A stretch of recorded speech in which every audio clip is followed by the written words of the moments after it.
Hello, my name is Bobby Warren, and today I want to talk to you about something that's very important to me and should also be very important to you. That's CPR. Now, I have been a CPR instructor for over 10 years, both in the military and as a civilian, and I've taught over 100 classes, and I know the benefits of being able to provide CPR. Now, something else that I know is that regardless of the situation, people are generally going to be panicked when they have to provide CPR. However, one of the main reasons they have to provide CPR is because of sudden cardiac arrest. And according to the Gale Encyclopedia of Medicine, sudden cardiac arrest is reversible in most people if treatment is begun quickly. So what this means is that your initial actions could be instrumental in helping save someone's life. So what you need to know, regardless of your training, regardless of your situation, is that you need to be patient, communicate the victim's needs, and have just some training. Now, if you do this, the person's chance for survival is going to greatly increase. So let's talk about the patients. If you see a victim go down or you come across someone who has already fallen down, you need to be patient enough to assure that the scene is safe. You don't want to run to someone, for example, who's in the middle of the road and potentially cause more patients or victims for the EMTs to have to deal with.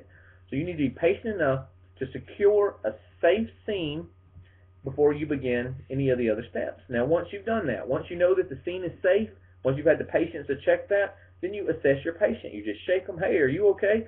If the patient doesn't respond, next you need to communicate their needs. If you're in a hospital, this is done by calling a code and asking for a crash cart. But if you're outside the healthcare setting, what you want to do at this point is simple. Everyone knows it already. Call 911. Be sure that someone with more training than you is on the way. This helps for multiple reasons, but one of the main ones is because you will have a defibrillator on the way to help that victim. Sudden cardiac arrest is serious, and it's life-threatening.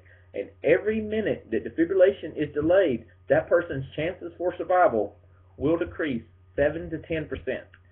7 to 10%, that's pretty substantial. So by you just communicating that person's needs, regardless of your training, your experience, if you just assure that that person is going to be safe and you communicate their needs, you've done a lot just to help that person survive. So let's review here. You got to have patience, you got to be able to communicate that patient's needs, and you need to have some training. Both the American Heart Association and the American Red Cross offer CPR classes, and they offer it for multiple levels of needs. I personally am trained as a CPR instructor for basic life support for healthcare provider. And what we're taught to let our people know is that some CPR is ultimately better than no CPR. Now, the American Heart Association's current motto is push hard and fast. So if you find a patient that is unconscious, you know that there's a safe scene, you've communicated their needs for help, some training is better than nothing, and what you can do is simply push hard and fast on that patient's chest. Now, for my training, you want to go right in the middle of the inner mammary line, right between the nipples, and just press hard and fast. You want to be sure that you're providing that patient with some circulation. Now, once you've done that, you've greatly increased their chances for survival.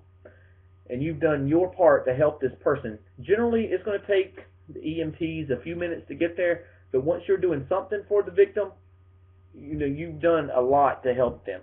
So let's review here. CPR is scary. Sudden cardiac arrest will kill a patient or victim.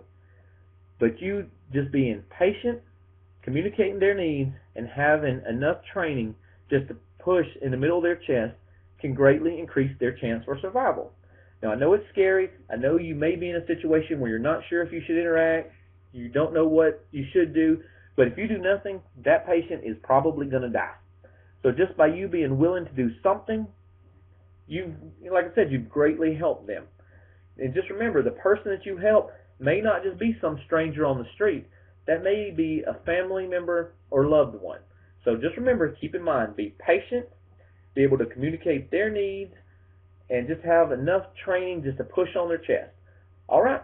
I wish I could take questions and answer more specific things that you may want to know, But I hope that you learned something, and I hope that you give me some good feedback or were able to take something away from this. Again, thank you very much.